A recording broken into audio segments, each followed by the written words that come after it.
Okay, so it's quite challenging to summarize the panels, and I think that is a representation of how rich the discussions were, how informative, and the incredible set of minds and individuals that were in my panel, at least. So I tried to aggregate the themes and the topics into some sort of clusters, I guess, and one of them obviously was the science, practice, policy cluster. No surprise, because we asked people to speak about these ideas. Under the science subtopic, there was a lot of discussion on developing monitoring protocols for assessing marine litter, and MPA-ADAPT is one of these projects that's developing these monitoring protocols, and also MPA-ADAPT is developing monitoring protocols for temperature, and then MED sea litter is developing monitoring protocols for marine sea litter, and they talked a lot about the difficulty of using, I guess, regional approaches, because there's a lot of customization that has to be involved for site-specific conditions. And Life Blue Natura spoke to us about assessing carbon sequestration rates and storage potential and extent in seagrasses in Andalusia. So there was a lot of I guess, opportunity to develop monitoring protocols, but also obviously the data that comes from these monitoring protocols.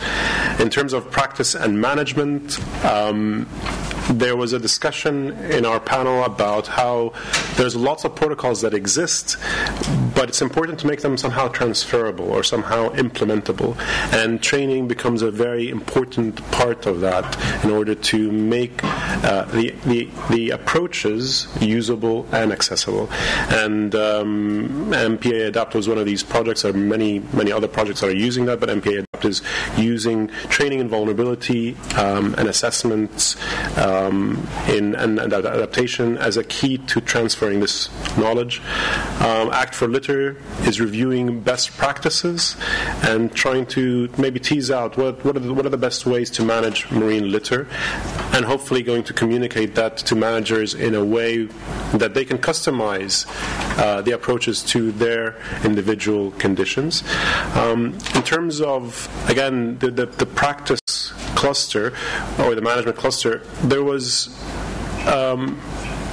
a discussion about nature-based solutions. They featured prominently in the projects, and again, MPA-ADAPT was one of these projects that spoke a lot about how we can use marine protected areas to enhance the overall resilience of a system against climate change.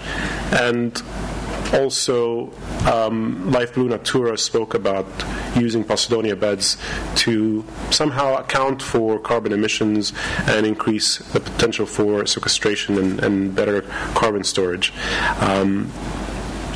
There was a discussion about the serious issues surrounding capacity that exists in the South and the Eastern Mediterranean, and that along with this lack of capacity, but also perhaps a lack of a legal framework to implement a lot of this work, it's a serious impediment to conservation and management measures. And to address that, certain projects are actually bringing in Southern and Eastern Mediterranean managers into their training. Act for Litter was one of these projects. And going to the policy and governance cluster, there was a discussion about a new law that was being produced in Andalusia on carbon emission offsetting, which is good news, and it provides the opportunity to perhaps influence national accounting of emissions, and an opportunity for also developing financing mechanisms for perhaps protecting and restoring Posidonia habitats. In terms of regional policy frameworks, the Marine Strategy Framework Directive was again one of these featured prominently in our discussions. The discussion was that it's a young platform, it's a new platform. It was promising, but with lots of challenges. First cycle has been complete. We're going on to a second cycle. There's 11 descriptors that have been developed and a set of criteria, but the criteria haven't had a chance to be completely, adopted to be implemented as obligatory because of when they were being published. which will then mean that synthesis and comparability of trends between countries will be tricky because not everyone will have adopted the same criteria. And then there was a very interesting conversation about the existence or the lack of a uniting policy platform in the Mediterranean. And the Barcelona Convention was offered as that policy platform, but then there was this controversy between whether it's enough and adequate and whether it's not. And, there was a point of view that proposed that it was adequate because all the contracting parties come to sit and discuss every few months, and the opposing, idea or theory is that, well, it's not really binding and committing, and if the non-EU countries that come to the table are not committed to enforce or implement any of these regional protocols, what's the use of this convention? And so it's this dichotomy between regional platforms and national policy tools that might be too weak to actually enforce these regional policy frameworks.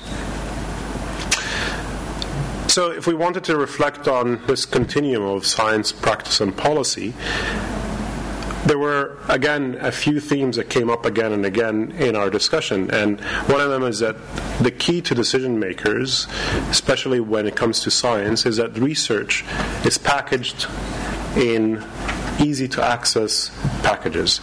And then there was this interesting conversation about whose role is it to package this science? Whose role is it to package the research? Is it the role of the scientists to go to the decision makers, or is it the role of the decision maker to actually identify the correct science and go to the scientist?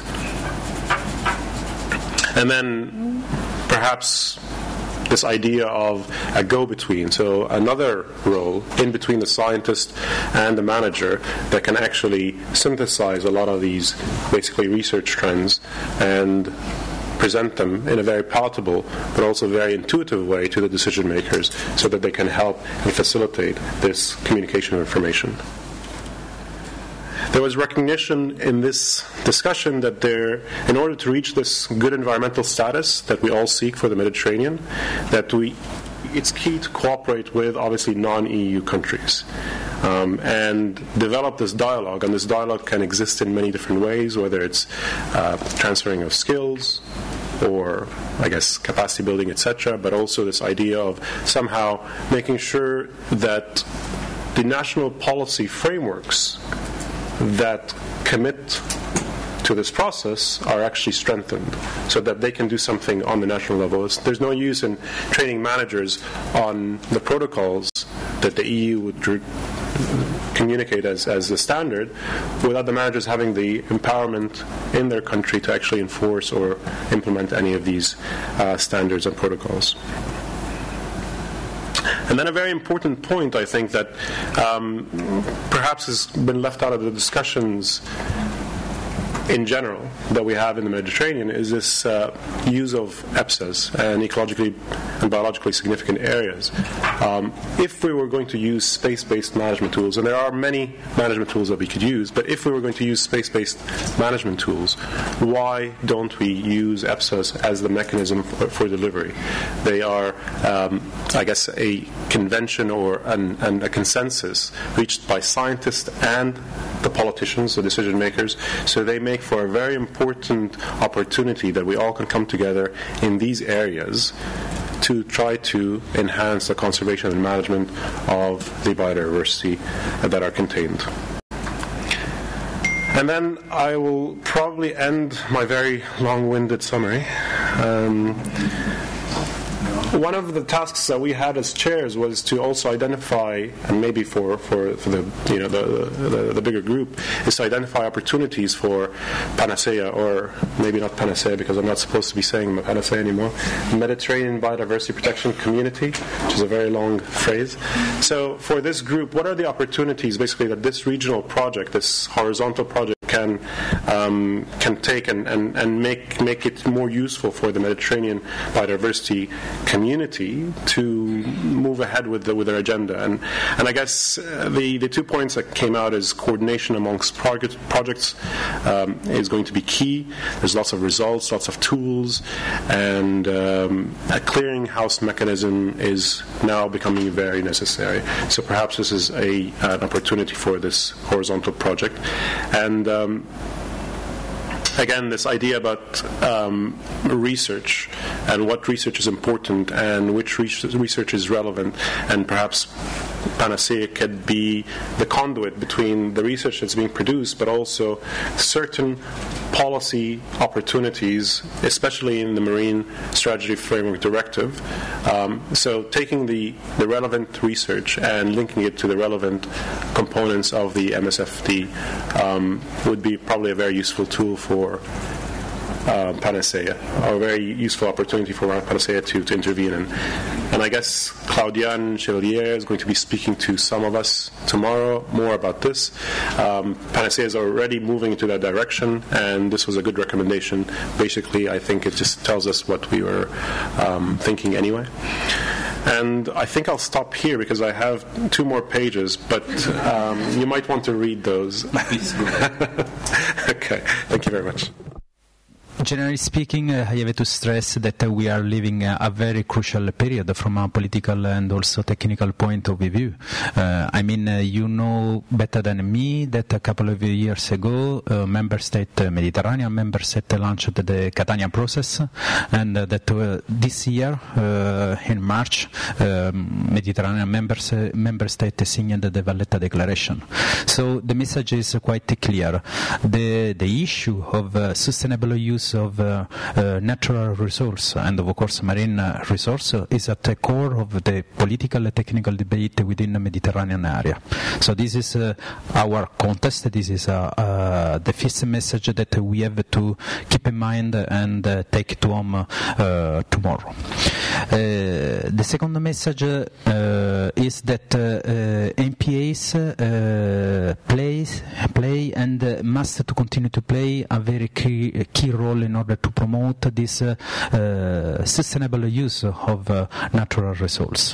Why? Because of course they concretely contribute in order to setting up a no-take zone. This means that they are in the front line when we talk about the need of recovering the fish stock, but they also could play an important role in order to help fishermen to fish better and sometimes to fish less, of course, and ensure a future for small-scale fisheries within the Mediterranean area. So, in this context, our panel pointed out and underlined the 4 main messages. The first message, from my point of view, is that we need new and more harmonized data.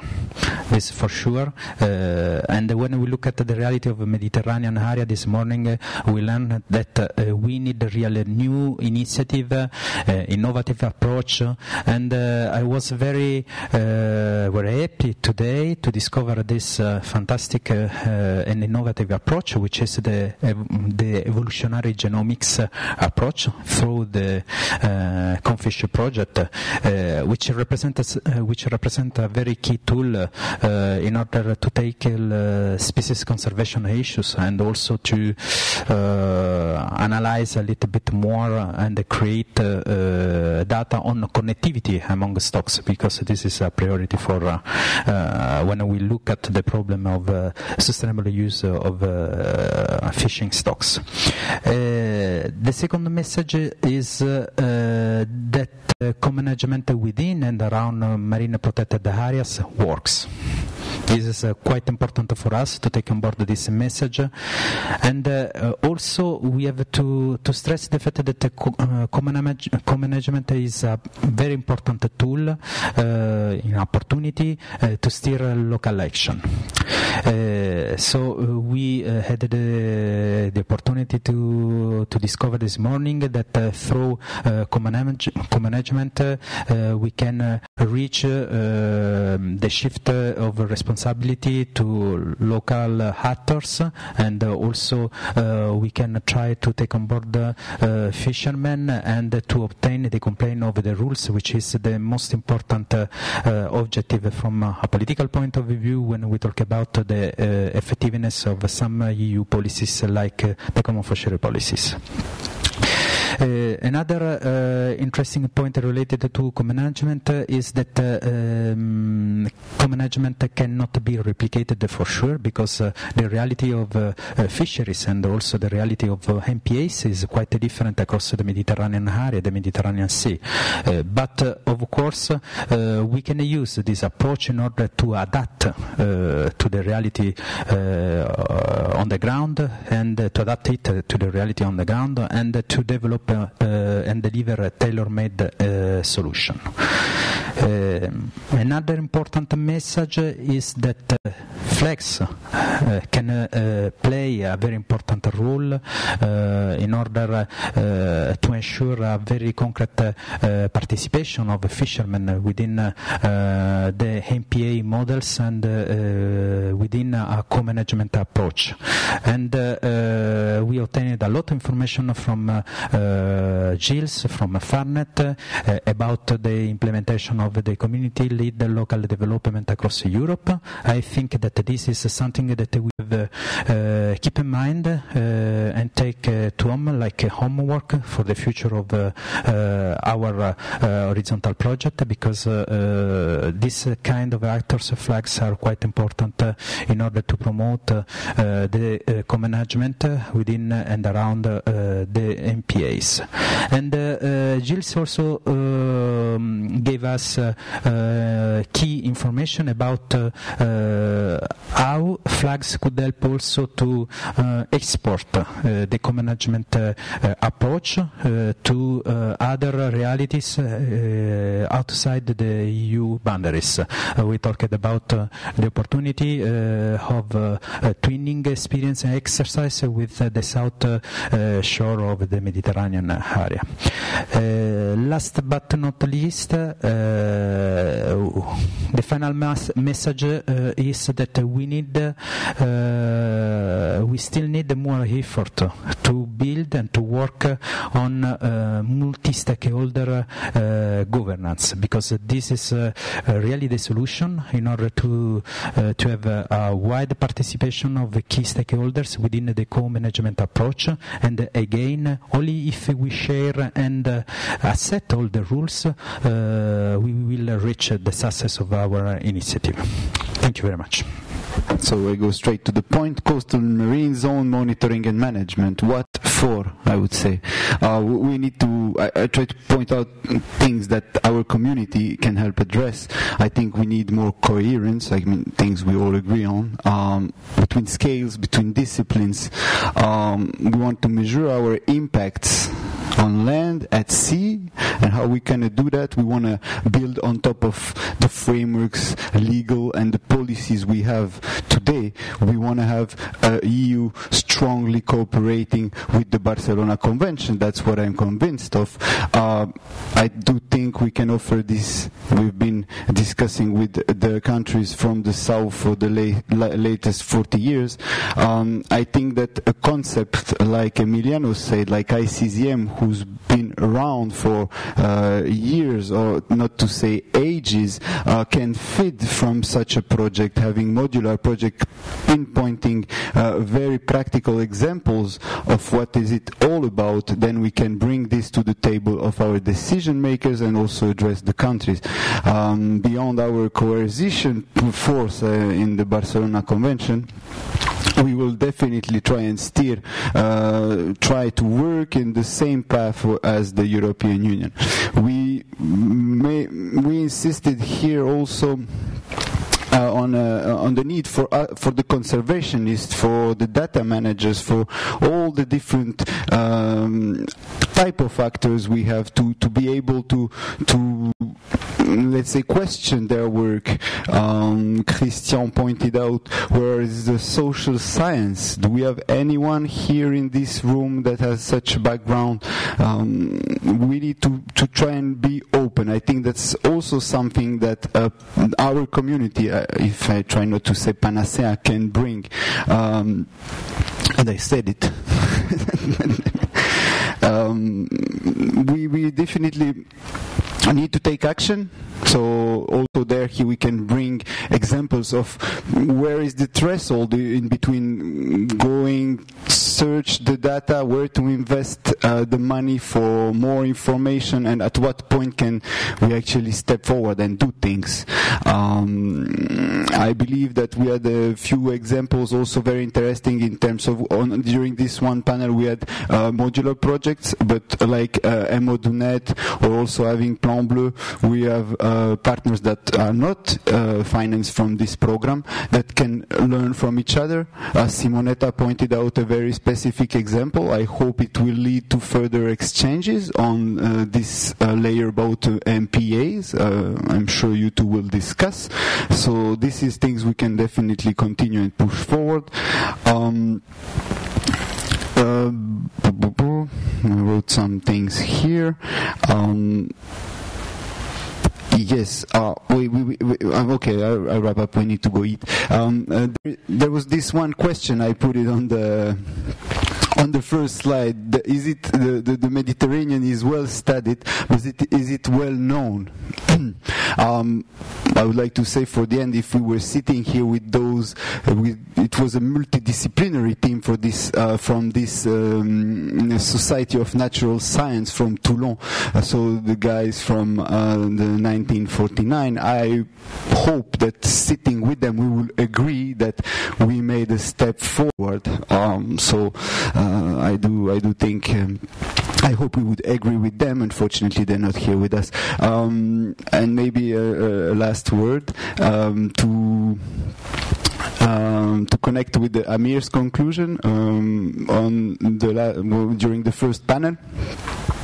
We have cooks in the room, we have chefs, we have waiters and all this. So I'm sure we can keep on share our experiences during the lunch. Thank you very much.